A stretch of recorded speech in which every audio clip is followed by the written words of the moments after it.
if you want to find out what's in part 3 and what I'm going to do to prepare for my second outing in my LMP12 carpet racer by Schumacher, then look no further, sit back and enjoy my video.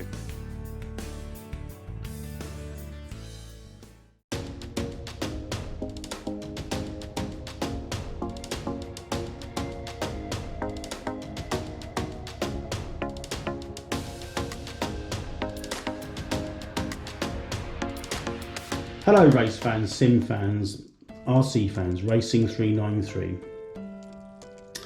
So this is the lead up to my practice session at Eastbourne, which will be in February. So what happened, what I've done so far? Well, you can see here, I've cut another shell and bollocksed it up at the same time. I've also sprayed the old shell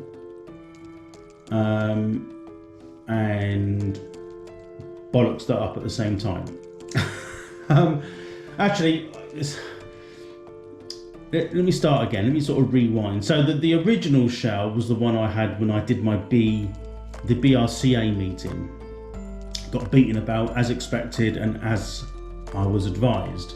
So I'm not going to use this new shell. The new shell you can see there. I've just literally sprayed a bit more paint on the front of this one. I've lacquered it. I'm going to strengthen the front with some, I don't know what you call it. It's sort of so that the front's a little bit stronger when it will hit things, won't it? Like the side rails and stuff. I notice all the cars have that. Mine flexed a hell of a lot, as expected, and all the paint flaked off. I'm using polycarbonate paint. It was prepped and sprayed in a warm environment. For some reason it just fell off. So it's probably my application more than anything. So I've redone that. I've sort of put some more paint down over it. It's just drying at the moment. It is dry. I'm just going to leave it to harden overnight, or for the day. So that's that. That will be the shell I'll use. That will go back on the chassis. So this one, I bought this off Schumacher, and I have bollocksed it. I mean, I want that to stay like that, and I think that's to do with me how I've fitted it on here. It's under a little bit of tension. I'm thinking that if I think the holes are just very slightly closed. I don't know why. I mean, I did it real carefully. I must admit, I really took my time. It's not fully cut out yet, but I think once it's sprayed, if I put some stuff on the front here, it should just hold. It's only got to hold down a little bit because it's sort of flaying out here, and that just pushing down. I'll put something under it. It does make it better. I mean, that's where it should be. There was like a strengthening or a ridge around here, which I think this one's got. And in my wisdom, I cut it off. I was trying to save weight. I mean, this is a really thin shell anyway, so it's super light. If you look at my previous video, in its current form, it's I don't know how many, is it 32 grams? I don't know, it can't be that much, can it? That's daft. I don't know. Whatever it is, it's lighter. I can't remember now. I haven't got the figures, but have a look. It's lighter. That's lighter than this one. It's got no paint on it, etc. No stickers. And no front strengthening. No, I get it. It's going to probably weigh the same or near enough. Anyway, so that's where we're at. So I've got to trim the back of this. Let me just spin the car around. So hopefully you can see that. No, I haven't trimmed the back at all. Let me think. I've got to trim the back. I've got to trim the back here. There still needs a little bit of trimming on the side here, but I think, you know, all that's got to come off, isn't it? You don't need that on there. So I'm going to come down to, I want to cut there. There is a little ridge under there, which I'll probably use like the other one. As you can see, there's sort of a cut line. So that'll be cut off down here, and then I'll probably just come at the angle along here. most of them I've seen have this back bit on anyway, so I'll just trim that up here a little bit. My other one here, I trimmed it all off because it broke. On the back you can't see it actually, but it's, until I take the tape off, but that's fine. Now it is on there. The shell is running slightly higher because the problem I've got is what's expected. It's the, let me move the camera. Wires, they're in the way, aren't they? So, and they kind of, I mean, there's not as much there now. If I ran the shell as its lowest point at the moment, it sort of buckles. So it will run there. I've got to move the spacers up. I've also cut the wheel arches wrong. That's my fault. There's two things. I measured them on worn tyres, although I did actually, I've got the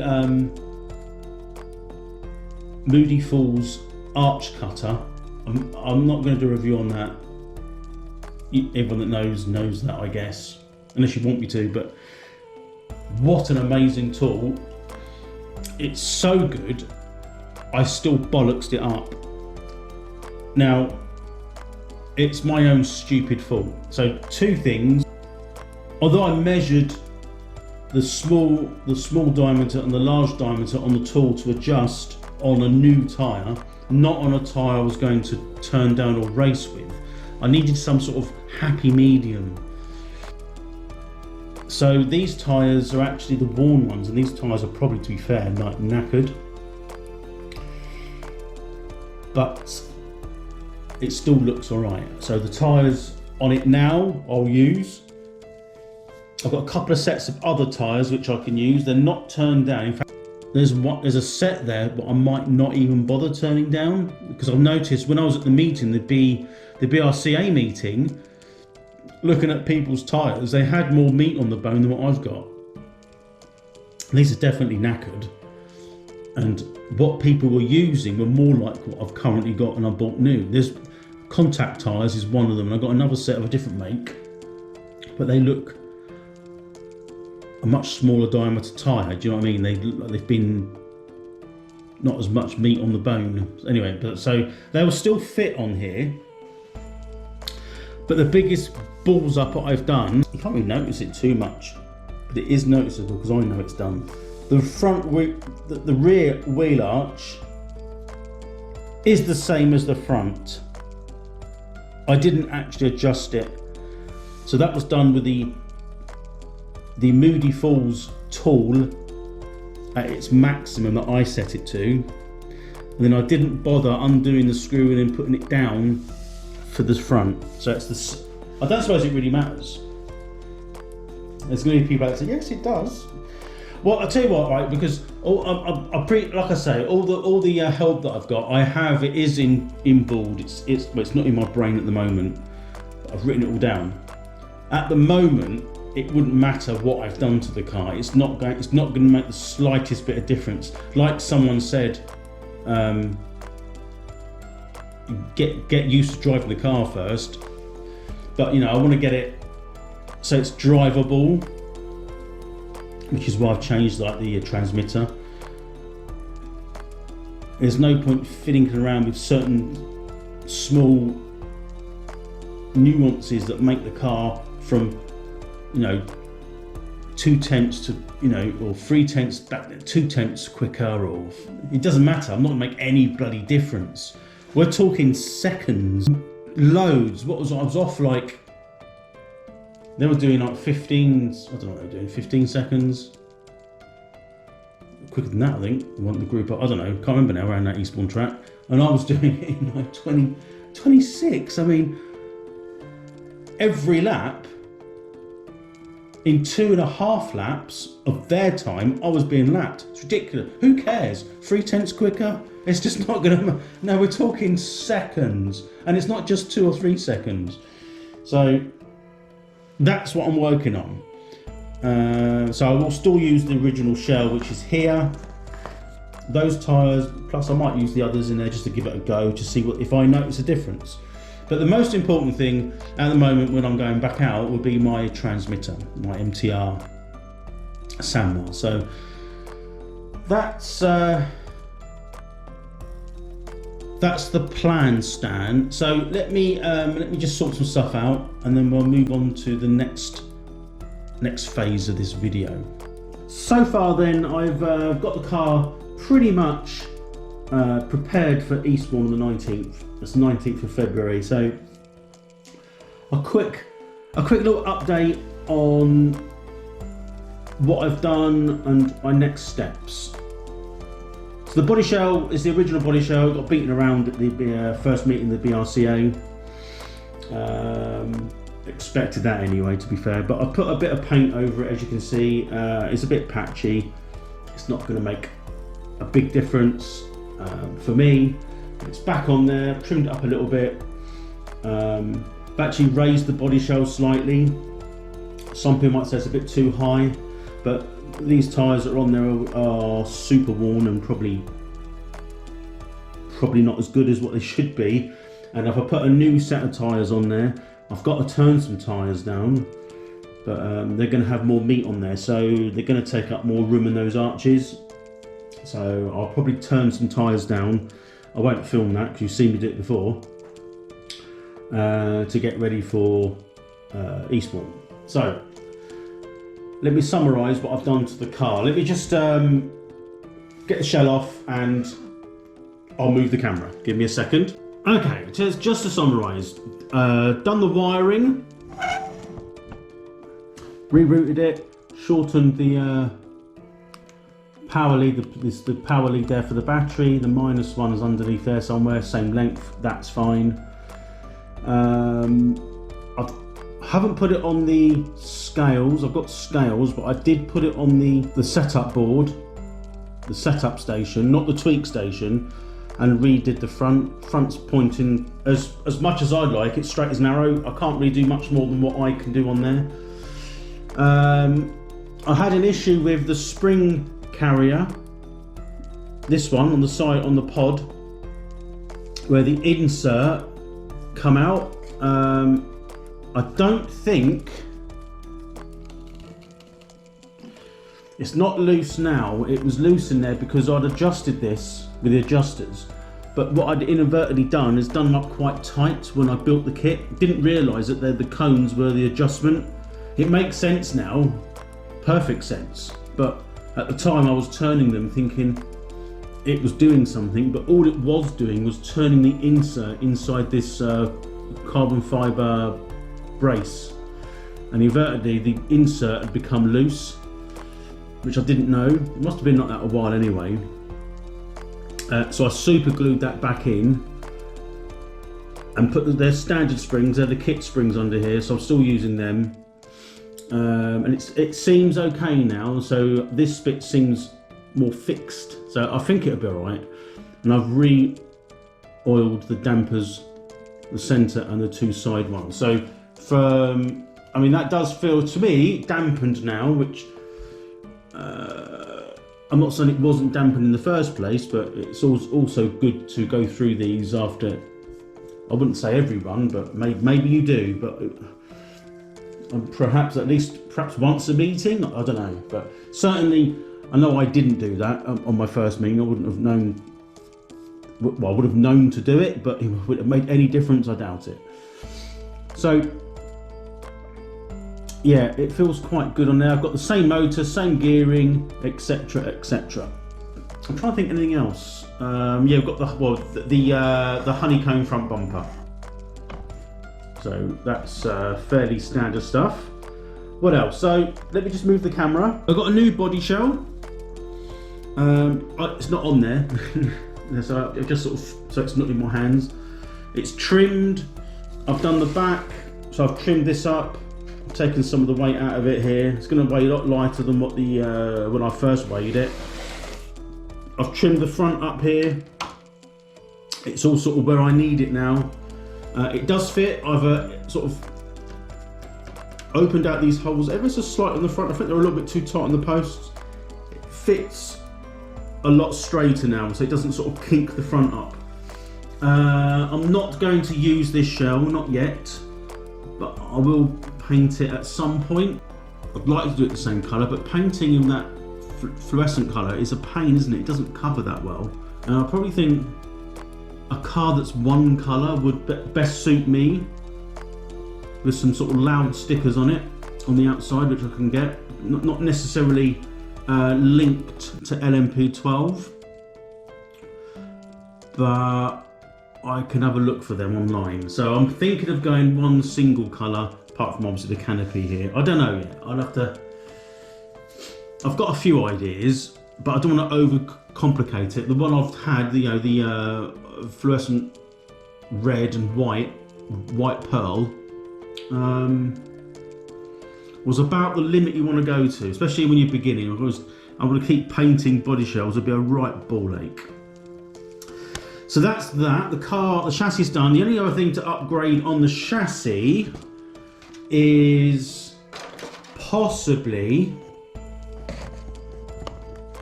the servo, just for a better servo. I've had some recommendations. I think the servo is okay, and until I'm up to speed, as someone pointed out to me, taking the grams off the car isn't going to make a massive difference. I could take the ball diff off the back and run a normal, what's it called, a spool? No, I don't know, what is it called? I just know it's a solid axle, which is going to be lighter, isn't it? But they're harder to drive, I know that from karting. Solid rear axle, stock car racing is a locked diff, so it takes a bit of getting used to in the real world. I can only assume that's pretty much the same process. The similarities with a solid rear axle is that when you come off the power, both rear tyres then grip and fire you off into the direction wherever you were pointing.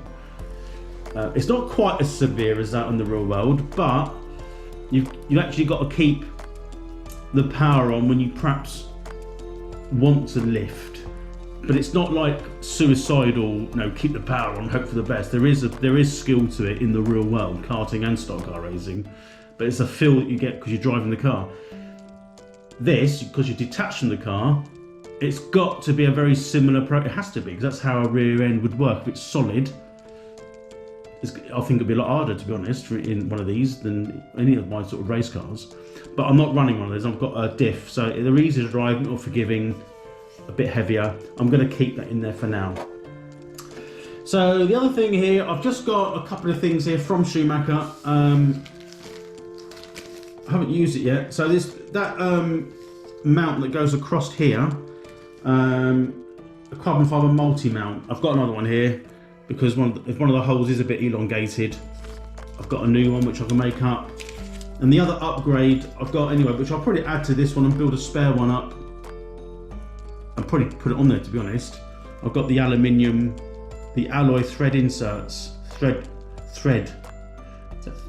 Should you say thread? No, alloy thread inserts. So they go in there, don't they, for the fixing points for the springs and various other fixing points for the chassis. So you've got those on there. I haven't put them on there yet. I need to get perhaps the cones, the grub screws. I'm pretty sure they'll come as one. And there's a little sort of carbon fibre part underneath that which is fixed to that when you take it off. I'm pretty sure it does do something. I'm not sure what yet. So it looks like it moves. I think I've said that in another video.